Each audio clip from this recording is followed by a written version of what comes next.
Good evening छात्रों, मैं आपका व्यावसायिक शिक्षक दीपक सिंह। और व्यावसायिक शिक्षा का ये सामान्य आधारित विषय जो इस बार प्रश्न आए थे तो उनको मेरे पास पेपर नहीं था, तो इसलिए मैंने इस पर लिख लिया डायरी में। और इस पे मैं आपको ये दिखाना चाह रहा था कि जो मेरे पुराने वीडियोस हैं, आप प्लीज़ उसको थोड़ा फॉलो करेंगे तो आपको सारे क्वेश्चन देखिए। आज मैं ज़्यादा समय नहीं लूँगा, 10-12 मिनट में ही मैं कोशिश करूँगा कि आपको एक हिंट तो दे ही दूँ कि ये आपको उन वीडियोस में जिसमें कि सामान्य आधारित विषय लिखा है या अंग्रेजी में, हिंदी में, मैंने हर तरह से लिखा है, उसमें आप देख के और पेपर का कॉन्सेप्ट आप जान ही रहे हैं कि इसमें पर्यावरण है और उद्यमता का विकास है, और एक आप जहाँ गांव में रहते हैं तो ग्रामीण का विकास है। गांव का विकास आप कैसे करेंगे और पर्यावरण की सुरक्षा आप कैसे करेंगे, और उद्यमता का विकास मतलब आप गांव का कुटीर उद्योग भरका बनाने को कहते ही हैं। मैं पढ़ाता ही आ रहा हूँ आपको कई वीडियो में क्लास में। तो वहाँ से आप शुरू करके आप आजकल तो बहुत से उद्योग हैं, सरकार भी मदद कर रही है 50-50 लाख तक की, 10 लाख, 5 लाख आप उद्योग कर सकते हैं। या इससे इतनी जानकारी के बाद आप नौकरी भी करते हैं तो उद्यमता के विकास में जब आप प्रोजेक्ट लगा सकते हैं, फर्म बना सकते हैं, तो आप उसमें नौकरी भी कर सकते हैं बहुत आसानी से, चाहे वो सरकारी हो या प्राइवेट हो। और 12 के बाद व्यावसायिक शिक्षा से आप तैयारी करके अपनी दोनों काम कर सकते हैं। ये इस बात पर तो आप एकदम क्लियर हो जाएं छात्रों। और आगे में हम लोग देखते हैं व्यावसायिक शिक्षा, मैं तो इसको एमबीए कहता हूँ, मिनी एमबीए। देखिए पहला क्वेश्चन हमेशा पूछता है वैज्ञानिक प्रबंध का जनक, मैनेजमेंट मैनेजमेंट का जो टेक्निकल मैनेजमेंट का जो जिसको जनक कहा जाता है वो कौन है? Henry fjord. ये आप पिछले आप पेपर में मेरे देख लीजिएगा। विक्रय पुस्तक क्या है कि दुकान पर वही बही खाता आपका। सम विच्छेद बिंदु हमेशा मैं आपको चिल्लाता आया हूँ कि जहाँ लाभ हानि ना हो। पर्यावरण समस्या क्या है भाई? पर्यावरण समस्या तो आपकी जनसंख्या भी है, जनसंख्या बढ़ेगी तो रोज़गार बढ़ेगा, और प्रदूषण बढ़ाएंगे आप पानी में, इसमें तो तीनों सभी में आ जाएगा। व्यवसायिक जोखिम क्या है? देखिए प्रकार क्या क्या, तो व्यवसाय में तो जोखिम रहता ही है, धंधा आज ग्राहक आएगा नहीं आएगा। और प्रकार में आप इसको व्यवसायिक जोखिम का आर्थिक भी हो सकता है। व्यवसायिक जोखिम आपके कई तरह के हो सकते हैं, आर्थिक भी हो सकते हैं, पूंजी से भी हो सकते हैं, और प्राकृतिक आपका भी भूकंप वगैरह भी आता है तो प्राकृतिक भी हो सकता है। तो उसके बाद आप आइए, 2-2 नंबर के सवाल हैं ये। प्राथमिक उपचार क्या है? तो मैंने आपको बताया था, पेड़ से जब कोई गिर जाता है नीचे तो उसको जो है उठा के अस्पताल तक पहुंचा देना सुरक्षित, मतलब सांस ओसते के मुंह से, जो आप कॉलेज में देखते हैं एनसीसी के बच्चों करते हुए या एनएसएस में भी देखते हैं, तो वही आपका प्राथमिक उपचार है। आप रोज़ करते हैं इस चीज़ को, इसी चीज़ को 4 लाइन में आप 2 लाइन लिख देते, 4 लाइन, तो 2 नंबर आपका है। कृषि लागत क्या है? इनपुट, जो आप धान की खेती करते हैं तो उसमें आप क्या क्या लगाते हैं, तो जो आपकी लागत होती है, क्या उतना आउटपुट आपको मिलता है, तो इनपुट में आप क्या लगाते हैं खेती में, उसके बारे में आप लिख सकते हैं। कुटीर उद्योग क्या है? तो कुटीर उद्योग गांव का भरका भी आपका कुटीर उद्योग है। और अगर जो कृषि से जुड़ा हुआ उद्योग, मतलब छोटे पैमाने पे जिसमें कि पैसा ना लगे, जैसे कि आपका भरका हुआ मिट्टी से बन जाएगा, मिट्टी के बर्तन बन जाएंगे। और दौरी हुई आप देखते होंगे बांस से बनती है, ये भी कुटीर उद्योग है आपका। और बहुत से और कुटीर उद्योग भी हैं आपके गांव में, मशरूम वगैरह भी तो अब कुटीर उद्योग में है। और सामुदायिक क्रियाकलाप जो आप गांव में करते हैं, आशा और सफाई कर्मी, ये सामुदायिक क्रियाकलाप आप अपने गांव के प्रधान के सामुदायिक आपका केंद्र बना होगा, वहां आप बैठ के देख सकते हैं कि क्या है। और गैर परंपरागत ऊर्जा तो आजकल जान ही रहे हैं, सोलर, बैटरी, यही सब में चल रहा है, पवन ऊर्जा और पानी से बिजली ये बना रहे हैं हम लोग। पहले तो हम लोग के पास परंपरागत तो कोयला था और यही सब था, लेकिन गैर परंपरागत में तो आजकल हम लोग सोलर से भी बना ले रहे हैं, और बायोमास कोल से भी बना ले रहे हैं, बहुत तरह से ऊर्जा मिल रही है हमको। जनसंख्या समस्या तो देखिए है ही है। एक घर में अगर 4 आदमी हैं, 4 बीघा खेत है और अगर उसी में उनके 4-4 लड़के हो गए तो सोच लीजिए कितना बड़ा खेत होगा। तो रहने की समस्या खड़ी हो जाएगी। 4 कमरे की जगह उतने कमरे चाहिए होंगे।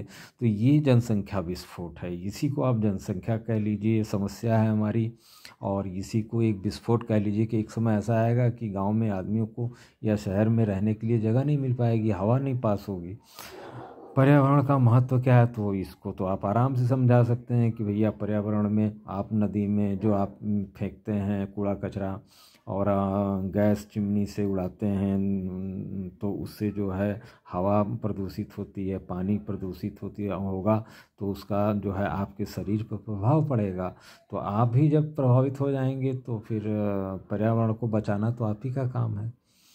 तो इसलिए इसका बहुत बड़ा महत्व है। पर्यावरण प्रदूषण के प्रभाव तो आप समझ ही रहे हैं कि नदी में पानी गंदा करेंगे, हवा में आप गंदा करेंगे, तो जहाँ जहाँ भी आप गंदगी फैलाएंगे तो उसके जो है प्रभाव आपको मिलेंगे जीव जंतुओं पर। आप ना पिए नदी का पानी, पशु पिएगा तो उसको हवा में आएगा तो उसको हवा खराब करेंगे। दिल्ली का उदाहरण ले लीजिए, वहाँ पर इस समय देख ही रहे हैं। आर्थिक पिछड़ापन दूर करने के उपाय पूछा था। तो दूर करने का उपाय क्या है, आपको व्यावसायिक बनना होगा। आर्थिक पिछड़ापन मतलब क्यों है, मानसिक हमारी सोच है कि आर्थिक रूप से हम पिछड़े हुए हैं। अगर आप अपना एक छोटा सा ठेला भी करके कहीं खड़े होते हैं तो आप निश्चित जानिए कि आप 1000 रुपये कमाते हैं। तो ऐसा कोई ज़रूरी नहीं है कि हम हर जगह हमको, आजकल नौकरियां भी व्यवसायिक जो टेक्निकल आदमी है, जैसे कि आप टेक्निकल हैं, तो 18-20 हज़ार से तो नौकरियां प्राइवेट कंपनी मिलती ही हैं और आप चाहें तो तैयारी भी कर सकते हैं। तो आर्थिक रूप से पिछड़ापन उनका दूर करने का उपाय तो यही है कि आप अपनी शिक्षा को मजबूत करें और अपना स्वास्थ्य को मजबूत करें, अपना जो है, और गांव में इसकी जागरूकता को फैलाएं और लोगों को भी समझाएं। 4 नंबर का क्वेश्चन है, थोड़ा बढ़ा के लिखिए।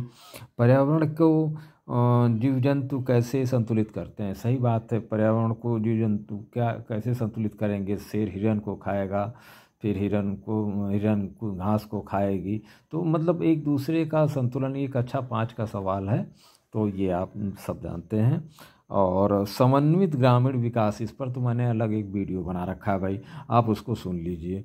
और पारिस्थितिकी इकोलॉजी को भी मैंने एक वीडियो 4 नंबर का लगभग बना के रखा है। पारिस्थितिकी तंत्र आप वीडियो में समझेंगे, बहुत ही आसान चीज़ है। कीटनाशक का प्रभाव तो आप जान ही रहे हैं, खूब बढ़िया से लौकी में सुई लगा के उसको लंबा किया जाता है।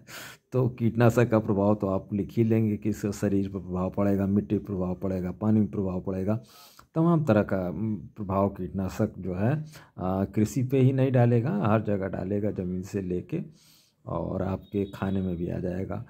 भारत में कृषि की जो निम्न उत्पादकता क्यों है, क्योंकि देखिए जो तकनीकी है अभी हमारी, जैसे ड्रोन से हम वर्षा करा लें या ये सब चीज़ें हमारे पास नहीं है, इसलिए हम प्रॉपर टाइम पे बारिश के लिए जो है, बारिश तो बारिश ही होती है। ऊपर के अभी हमें अपने पर्यावरण के पर भरोसा करके चलते हैं। पानी हमें जिस दिन चाहिए फसल को, उस दिन पानी मिलना चाहिए, और उस हम भरोसे रहते हैं जो है भगवान के, या तो फिर बिजली विभाग के। तो पानी तो ऊपर से चाहिए और हम पानी देते हैं नीचे से, तो इससे आपकी उत्पादकता घटती है। और इसका उदाहरण है स्प्रिंगलर सिंचाई, आप देखे होंगे खेतों में लगी रहती है, वो स्प्रिंगलर करती है, तो ऊपर से गिरता हुआ, तो इससे भी आप सिंचाई कर सकते हैं स्प्रिंगलर सिंचाई से। धान में पानी ऊपर से चाहिए, नीचे से भी चाहिए, लेकिन ऊपर से भी चाहिए। तो ये सब टेक्निकल चीज़ें से जो है हमारा ये 8 नंबर का क्वेश्चन भी है कि, नहीं 4 नंबर का है कि निम्न उत्पादकता इसी वजह से है।